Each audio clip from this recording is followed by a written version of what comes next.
Hey everyone, this is Mark3611 here, and as most of you know, I'm sure Billy Mays passed away a few days ago, much to everyone's surprise and grief, and I've been feeling pretty bad about this over the last few days, and I'm guessing a lot of you have too. I've been getting a lot of requests on both my channel comments and my video comments to do a tribute to Billy Mays, and I'm not going to do a tribute in the sense of just flashing pictures of Billy Mays across the screen while some sappy song plays in the background.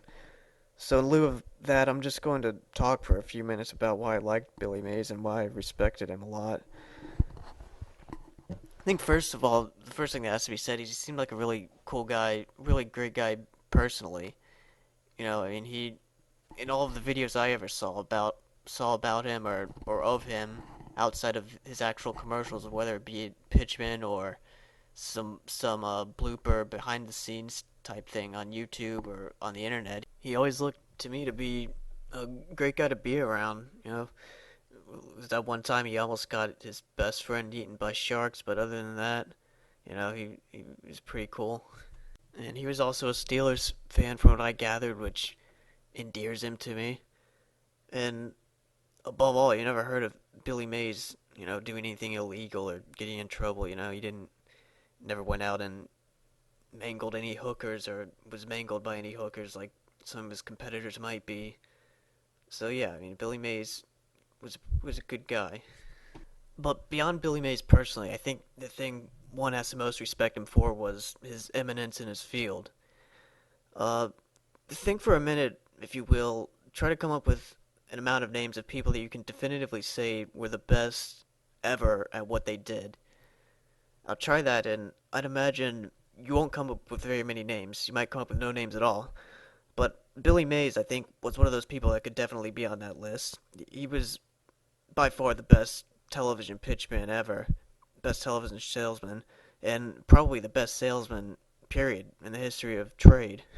And I'd like to talk briefly about a few of his products that really highlight his greatness in his field. Billy Mays was known for quite a few quirky products, like the Big City Slider Station, the Handy Switch, the detergent ball. So I want to talk about the Big City Slider Station first of all.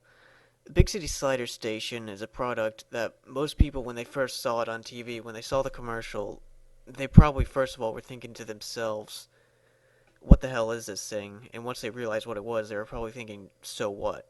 It wasn't a product of any great inherent utility, and it didn't perform any tasks that was really all that important. You can make mini burgers without it pretty easily. So anyone who ever purchased this product would have had to have been convinced by Billy Mays. And with a product like the Big City Slider Station, as quirky as it is, you have to have a commercial that fits the product. But you also have to have a commercial that can be taken seriously enough so that people want to give you your money. Now, Billy Mays could strike this balance better than anyone in history, really. I mean, he could spit off some lyric like, the double-sided non-stick surface is so slick, not even burnt-on cheese will stick, while smiling like a maniac, and people would still take him seriously for some reason. It was just some innate talent that he had that nobody else had or probably ever will have. I mean, think to yourself, if anybody else in the world could sell a product like the Big City Slider Station on TV. I mean, Vince couldn't, Barry Scott couldn't, Anthony Sullivan certainly couldn't, and these are the people that are the next best to Billy Mays, and I couldn't imagine any of them having any success with a product like that. I mean, it takes a certain talent to have a product that's frankly really goofy, and for someone to be able to put together a commercial that not only capitalizes on the lightheartedness of the product, but people also take it with enough regard that they're willing to buy it. And along this line, I think one of the immediate effects of Billy Mays' death is going to be that you're going to see a lot less of these really weird products like Big City Slider Station on TV, because there simply isn't going to be anyone around to sell the products. And it's no exaggeration to say that there were a ton of products that were successful not because of the product, but only because of the person selling the product, Billy Mays. And The other product I wanted to talk about here, and the one that I think most illustrates Billy Mays' greatness and what he did, was Mighty Putty. Now, Mighty Putty, contrary to what Billy might have tried to convince you, is not anything spectacular. It's not anything that really does anything that you couldn't do with a number of other products that you could buy at a hardware store, Home Depot, or anywhere else, such as caulk or glue or epoxy, like Billy hates in his commercials. But despite the fact that Mighty Putty was a completely unextraordinary product, it was still a mega hit for Billy Mays.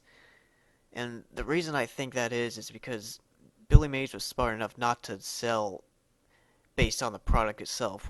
What he did in effect was not convince the potential buyers that Mighty Putty was great. What he did was convince them of the need to fix things. So if you watch the Mighty Putty commercial, there isn't a whole lot of time dedicated to differentiating the product from other such products that I mentioned. What he focuses on is showing himself fixing things, and from this people are going to come to the realization that they need to fix things.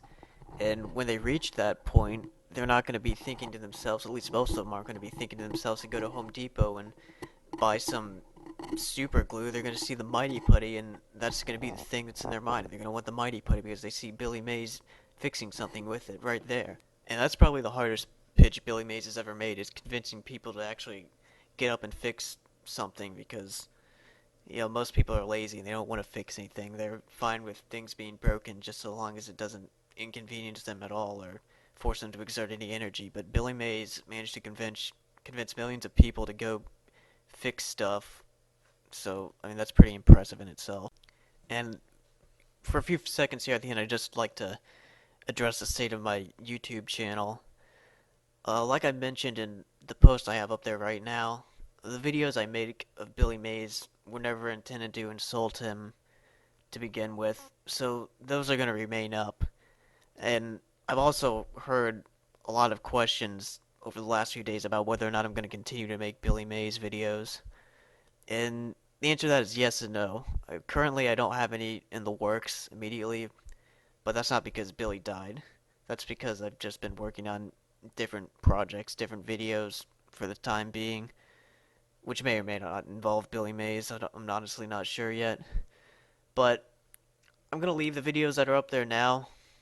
I'm going to leave them up because I don't believe they're insulting to Billy Mays. I mean, if people construe them that way, then I think that's their mistake, because that's not what I made. That's not the intent I made them with. And if I make any in the future that are similar, I imagine I'll probably run into the same type of complaints. So I just want to get it out right now that nothing on my account is intended to disparage Billy Mays. That was the case when he was alive. That's going to continue to be the case now that he's dead.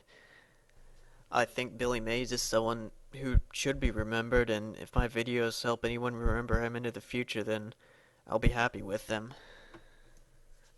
So, I'm going to miss Billy Mays, and I'm sure a lot of other people will as well. Rest in peace.